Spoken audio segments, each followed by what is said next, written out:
Hello, ladies. Oops. In the wrong lane. So, I made a video yesterday and then I forgot to upload it, and now it's not. Well, I mean, I guess it's still relevant, but since I'm going to make a video today and I'm going to upload it today, I'll just basically tell you I was just blabbering on for 8 minutes of nonsense to get to the main point of I got my call. I got the call, not yesterday, the day before. No, yesterday. No, the day before. Not yesterday, but the day before that, on Tuesday. Yeah, Tuesday I got the call that my blood work looks good. And my lining was, it's a 9, like I told you guys. So everything's good to go. Transfer is scheduled for the 4th at 11:30. And yeah, that was basically the general gist of what I was talking about yesterday. But what I wanted to talk about today, and I don't even know what the purpose of this video is, if that makes any sense. Like, I want to let you ladies know that I am going, moving forward with my cycle. Everything looks good on my end. But I guess maybe just because I need somebody to talk to, and I know you guys can't talk back. But it feels kind of good, I guess, just to talk about it, because nobody else in my real life really understands. Even my husband, he can't really understand. The first FET we did, he was kind of like, because he wanted to wait until the baby was a little bit older, but we went ahead and did it anyways. So when it was a negative, like I said, I was disappointed, but it wasn't, well, actually, that was my chemical pregnancy, so I was disappointed, but I was kind of like, okay, no big deal, like, at least I got pregnant again, even though the pregnancy didn't stick. So I really thought the next one in December would be the one, and the symptoms were so different. And then the first FET we did, and my husband was so much more supportive. Not to say he wasn't supportive the first time, but he was just more active. He was more on board. And maybe, I don't know, maybe he thought he really didn't want it, and once we did the FET and it was a yes and then a no, like we thought we were pregnant for like a day, 2 days. Well, technically we were pregnant, but you know what I mean. When we got positive, I peed on a stick and I got positive. So we thought we were pregnant, and then it was a no. So maybe he realized that he really does want another baby sooner rather than later. I'm not really sure, but in December he was awesome. He took care of me. He took care of the baby. He carried her everywhere I needed him to. And I just had all these different symptoms, and I really thought it was going to work. That I had worked, that I was going to be pregnant. My first cycle, I got pregnant, I had my daughter. The second one, I got pregnant, but it was a chemical, so maybe something just wasn't right. Plus, that was a cycle where not both eggs survived the thaw, so I thought, well, probably the other one maybe just had something funky going on with it too, so that's probably, maybe that's why. So the next one in December, I really thought was going to work, and then I had all these weird symptoms, and, I mean, granted, the progesterone and everything else, probably plays into that, but, so when it was a negative, I was just so devastated. So now I am completely optimistic. I am so, thinking, all the things are in my favor. It's kind of like I had talked about in another vlog about, that fertile window. This is around the time I got pregnant with my daughter. My lining isn't quite as thick. I don't know, in the past it's always been thicker, so maybe that will help me out. I was sad that I was going to have to move it to the 18th of February, but everything worked out, and I still get to do it on the 4th. This is my 3rd FET, so I'm hoping the whole 3rd time's a charm rule works. I just feel like there are a lot more things in my favor, moving forward. But I can't help, and I am, like I said, I really am optimistic, and I really hope this works.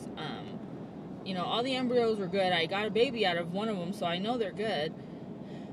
But I have this little pessimistic voice, and it's very little, in the back of my head, and I just don't know how to shake it.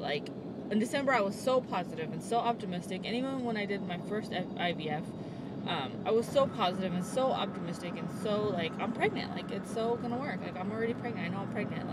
I just kept telling myself, you're pregnant, Jennifer. I know it sounds really dumb, but I did. I really, really did have all these positive vibes, and I guess now because I've gone through, I got lucky the first try and it worked, so I didn't have to deal with that disappointment early on. And then the second FET, I got pregnant, it just didn't stick, so I didn't think I would have a problem getting pregnant. And I know that's really foolish and naive to think, but I did. I thought, it's just, I'm young, my uterus is healthy, I don't have any other issues except for I don't ovulate. I don't create eggs and ovulate. So I just wish, or if you ladies know, or like I said, I don't know if it's just more like a rant than anything, or a vent. But I just can't shake that little bit of negativity, and I hate it. I hate going into this with a negative attitude. Like I said, I'm completely positive, but I still in the back of my mind think, well, what if it doesn't work? What are you going to do then, Jenny? Like, what is your next step? I don't know that I want to keep doing FUTs. I would still have some more embryos left, hopefully, as long as everybody survives the thaw.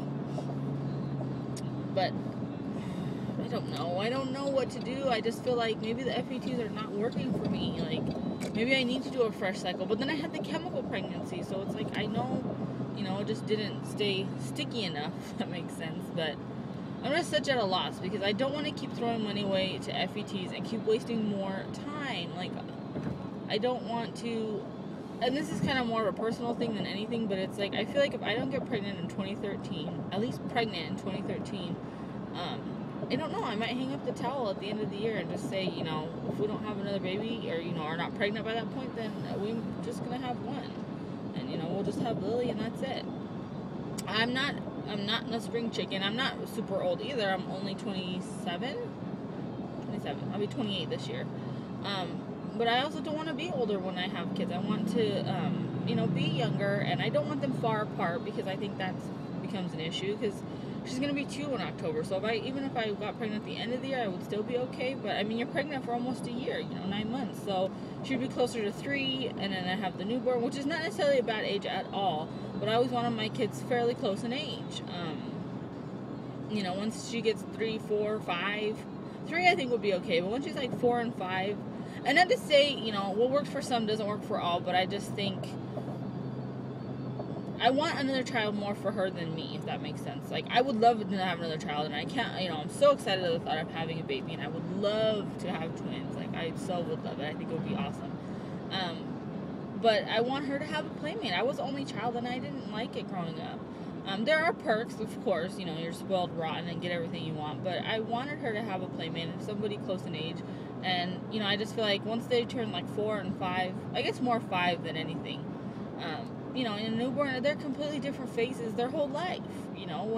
When the little baby turns 5, she'll be 10.